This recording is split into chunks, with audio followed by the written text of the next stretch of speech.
Yeah, thank you. It is my pleasure to welcome you here in our session. I'm going to take you on a very wild ride around the globe, actually, focusing more so on business opportunities than technical experience for now.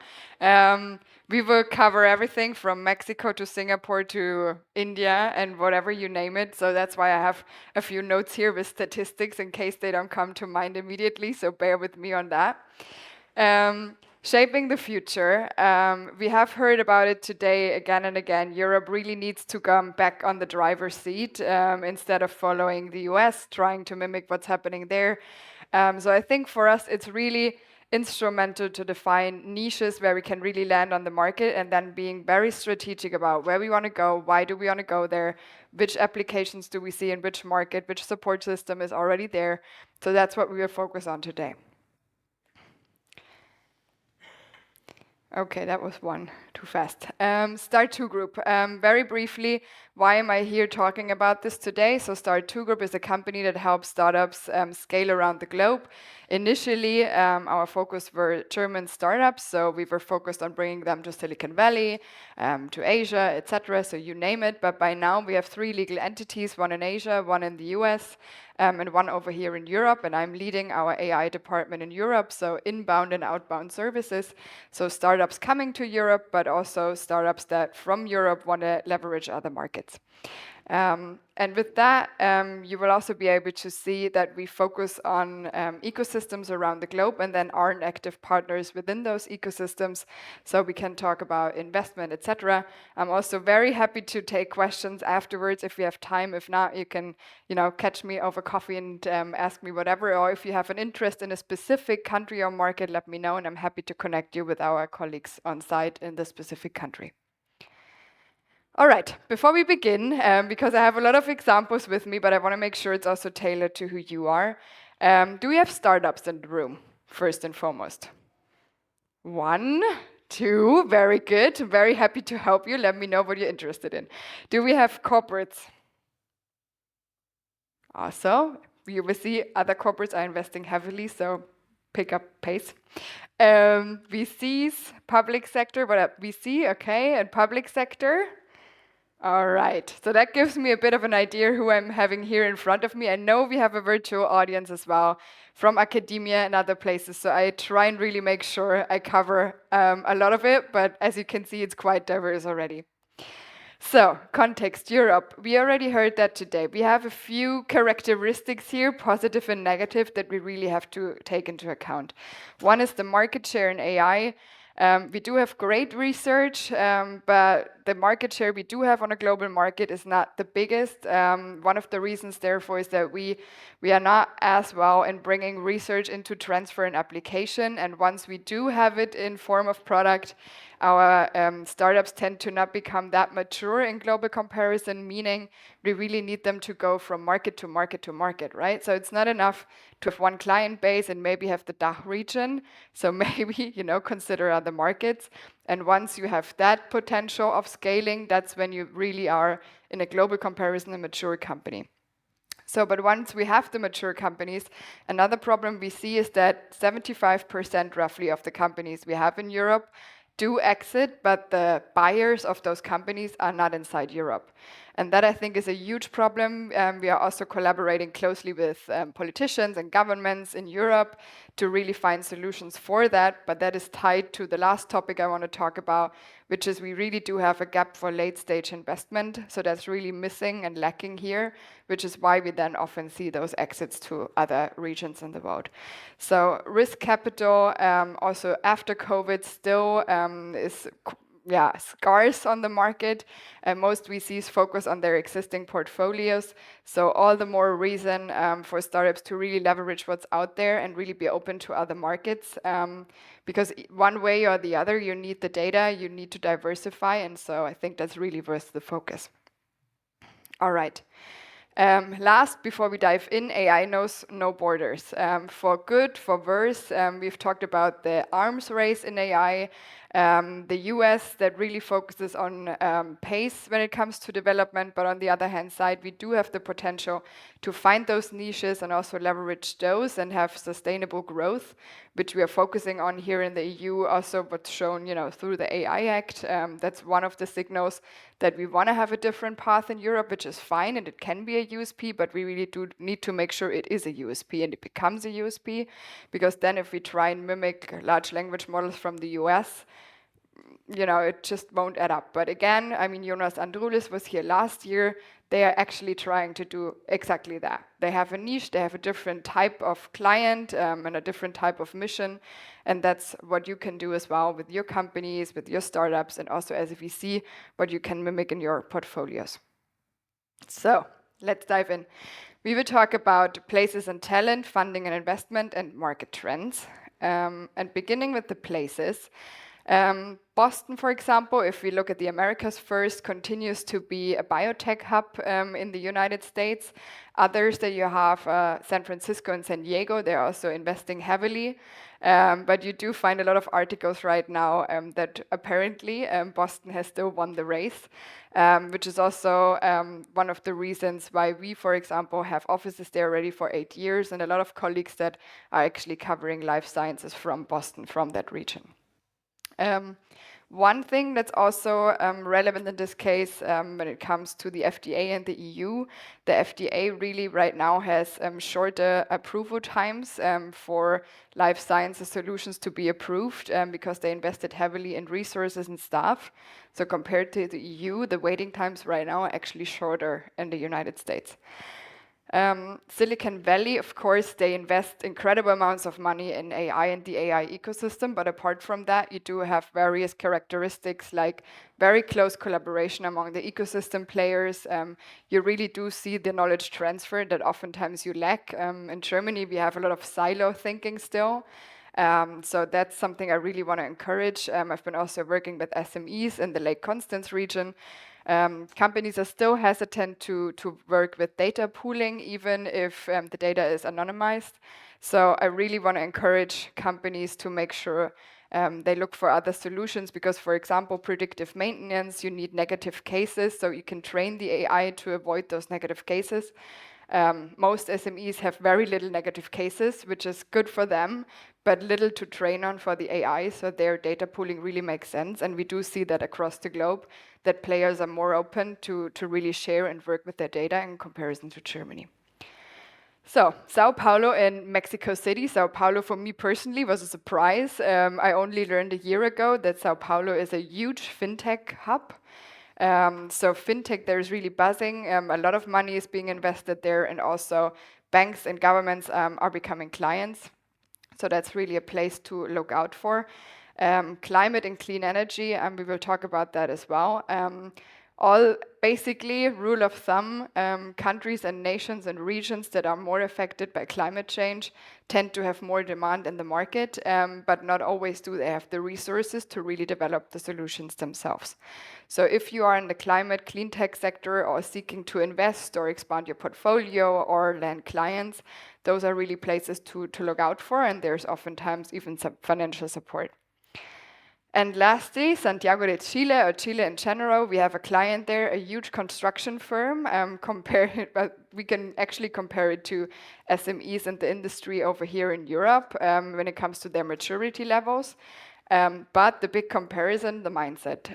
They are really looking towards the Silicon Valley. So all those countries and the business owners there are more open, more knowledgeable, and they are really trying to leverage AI best they can. So again, watch out and learn and focus on them as well. All right, as I said, wild trip around the globe, now Asia.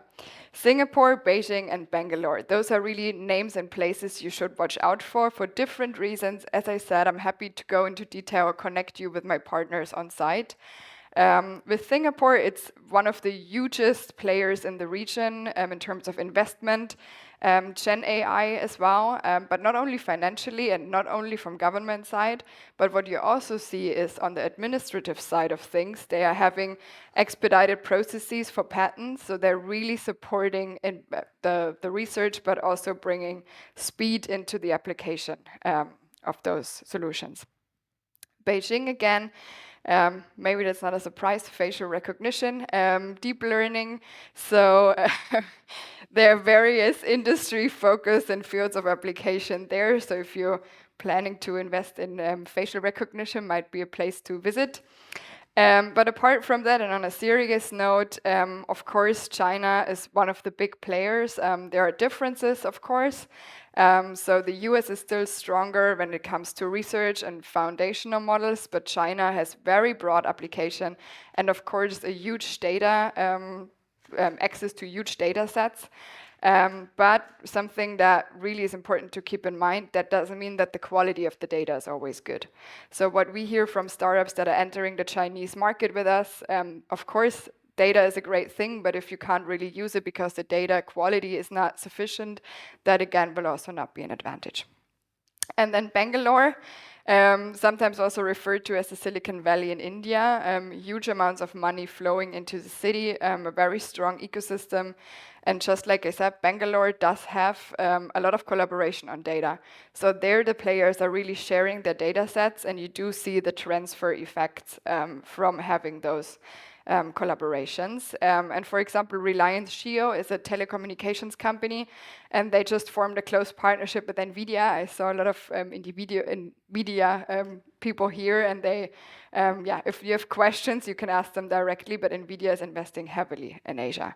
So that's something to keep in mind as well. We are slowly waking up to the idea that AI is a great thing here in Germany, but then again in Asia, it's a different game, right? So keep that in mind.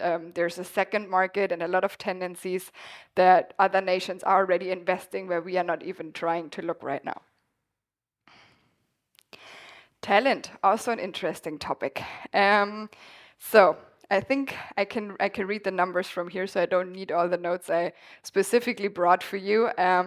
So leading countries of origin when it comes to most elite AI researchers, what does that mean? The top 2% of their classes. So really the best ones in class. And you see it's only a 3-year period, and that's something you should really think about. So 3 years in between. The US was leading, 35% of the leading AI researchers came from the US in 2019. All of a sudden, 3 years later, it was 28%, and it became a very equal market because then you have the US, India, and China almost being at the same level. So what that can show you is that there's a dynamic in the market, but also something you can leverage. Because having this very broad talent range actually also allows you to leverage that. So we do have startups that specifically grow their presence in China just so they can leverage the experts there and the researchers there. And also there, keep in mind large language models. Last year, there was a big wave of allowing LLMs into the market in China. So Baidu, Alibaba, ByteDance as well. So you do have all those experts in this market as well, and you can leverage on that. Maybe a side note, don't become too cozy. I mean, Nionic is an example where it might become a bit too cozy, but still you can leverage on the existing talent in the markets. All right. And where do they work? As I said, 3 years in between 2019, almost 60% of the top talent worked in the US, and you see the brain drain. In only 3 years, it changed drastically. So it's only 42% in the US and 28% in China, 12% in Europe. So you do see we still have a substantial amount in the market. Also, if you compare the sizes of the regions, but still there's a dynamic in the market that you cannot deny. So even for the US, where maybe over here we think the US is the one big player, even for them, I think it's time to really wake up and make sure that they define their USP before it's too late. All right, funding and investment. Just like we see over here in Europe and the US, it's the same. You do see that VCs are under pressure to really show revenues. So they do tend to invest more in their portfolio company. So it's also not as easy anymore to raise money in the US if you're not a part of a portfolio already. I wouldn't say it's as drastic, but I talked to the colleagues over there and they really confirmed this trend, talking to the VCs. So maybe that's something to keep in mind. Like, it's not all golden anymore on this side either. In Brazil or Latin America, maybe that's also something of interest. If you want to raise in Latin America, maybe go to Sao Paulo directly, so you can maybe do the shortcut, because most of the money, 47% actually, is invested in Brazil, and then there probably most of it again in Sao Paulo. And Mexico investment trends, that might be interesting and wow. We do see a steep increase in AI-related hardware. So, for example, Foxconn from the United States invested 700 million in Jalisco, which is one of the biggest states in Mexico, in computational hardware, so meaning also AI chips and chips manufacturing. Of course, with the agenda to become more independent from China, but they do also leverage on the NAFTA free trade agreement. So that is just one example of thinking around, or basically doing. No, I just lost track. What I mean is, just think outside the box. That's what I wanted to say. That was what I was looking for. Because you can really work with partners and you won't be able to do everything on your own, but you do need to look for alliances and people that have the same goals. All right. Again, Asia, in Singapore, of course, the government is investing heavily. I've talked about that already. So Smart Nation, AI Singapore, even the mayor has KPIs. So they're really looking to become a leader. And also, I mean, if I jump to the third point, the Association of Southeast Asian Nations has a VC funding, of course, as well.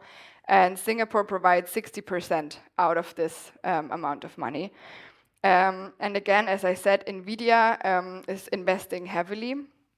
So, for example, in Japan, they're seeking now to develop a supercomputer, same in India. So there you will see the pace picking up as well, due to the fact that there's infrastructure, computational power, the ecosystem, the talent. So in Asia, you really will see how things will develop over time and really pick up pace over the next years. Meaning for us in Europe, no reason to be afraid, but you need to leverage it. You need to see it as a market. You need to see there's talent there, there's money there. So how can you really leverage those markets? Doesn't mean you can't incorporate and start your company in Europe, but you should do that very strategically and then very quickly set your eye on what you can do and what opportunities you can really leverage in Asia. All right, very briefly, market trends. So in the US, you still see multimodal AI, but also agentic AI, so AI where there's no human in the loop anymore. Those are trends, of course, that is more on the cutting edge side, but still those are topics to look out for. Multimodal AI, meaning you can have different types of input sources, so input, output, but this is really something to keep in mind. So you could, for example, have picture analysis that gives you an output that's written, for example, or combination of various sources. Second point, large language models. There, again, I've talked to my colleagues because over here, oftentimes I have the impression that people think like, yeah, large language models, we cannot really do much anymore in this topic because it's already, the market is set. We have those big players in the market, like there's not opportunity there anymore. But what we do see in the US is there's actually a huge rise in new companies that leverage on those LLMs, meaning they specialize the existing LLMs for specific industries regarding to certain regulation types. So there is still a market, even if you jump on what others already did. And here in Germany, it's more like, already gone. But again, you have to develop a leverage mindset. Maybe let's call it like that. Growth mindset, but we need to leverage. All right, and last point, healthcare. So AI-driven drug discovery, so target identification and validation. I've talked about that already. So even approval times are shorter over in the US now as compared to the EU. So there are also opportunities to maybe go into the US market earlier than you might have had in mind beforehand. So just keep in mind all those differences and different stages the markets are in and the regulatory bodies are in, and just, carve your own path. All right. Then also trends in South America again. We have finance. I've talked about that already with Sao Paulo. So there you really do see banks as well leveraging all those new developments. Over here, I don't think Sparkasse München is applying that much AI yet. On the other hand side, in Brazil, that's exactly what you see. So you have the developers and the products from the market, and then also the clients in the market. And names you can have a look at is Nubank and Financiero. So those are really interesting cases to watch out for. Manufacturing, I've talked about that already. Industry-wise, it can be compared to Europe or Germany actually. But again, they are really leveraging on the solution. So they are really using it in the production lines, and they really brought down in an average, the downtime by 25%. So they really do see the success in applying AI already. And last but not least, growth projections. The market will grow 28.5% is an estimation, meaning 10 billion by 2030. So if you have something to offer to Latin America, might be a good time to go there now and look for clients. All right. We're almost coming to an end. Last trend slide. Singapore, apart from the fact that it's investing in AI and Gen AI and has expedited patent processes, it's also emerging as a semiconductor market, so manufacturing of chips as well. So it's really a leading place for money, for Gen AI, for hardware infrastructure. So really keep a close eye on what's happening in Singapore. And if you're seeking to enter into Asia, that should probably be the first place to go to, and then, have a look into the specific markets and see which one is really interesting for you and your product. But in terms of relationships, ecosystem, it would definitely be Singapore. Second, China and India, leading in AI adoption. I've talked about that, finance, manufacturing, if you're active in those industries, and also logistics, also an interesting place for you to be. And emerging hubs, new places in Asia to keep an eye on is Manila, Kuala Lumpur, and Jakarta in Indonesia. And I will also show you why in a second, just in case you didn't have that on the radar. Those are numbers invested into those cities and places. So maybe let that sink in for a second and think about what your companies are investing, or, what our government is investing. So there's really something happening over there in Asia, and you will see the consequences of that. And if we cannot change the situation apart from what we ourselves are doing, at least try and leverage on what you see out there. All right, so here we come, 2.5 minutes left. So maybe we can squeeze in 1 or 2 questions, let's see. Key takeaways. Ecosystems. Why are we talking so much about the ecosystems? Because there you have a support system.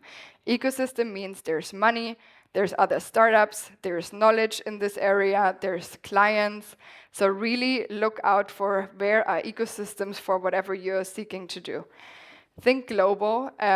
Markets have different maturity levels, different client needs, different support structures, different incentives as well, different regulations. For example, nudging in Brazil when it comes to fintech is allowed on a different level that it's allowed over here in Europe. So maybe think about going there quickly and leveraging on that as well, unless our regulation changes a little bit. And AI adoption. In my opinion, AI needs to be implemented and adopted in every company, and we need to leverage on that, specifically now that we are in a data-heavy and data-driven economy. So whoever is an SME or a corporate, you need to work with AI, and you need to be knowledgeable and own it and really know what it can do. And yeah, for everyone else who has a product or who has an interest, make sure it's really tailored to those companies, because the need will arise. Because if you don't adopt AI, I think the journey will be over very quickly. And so what we tend to say, because we help the startup journey, startup journeys are different, but be strategic, be intentional, and we will then help you with your journey. Thank you.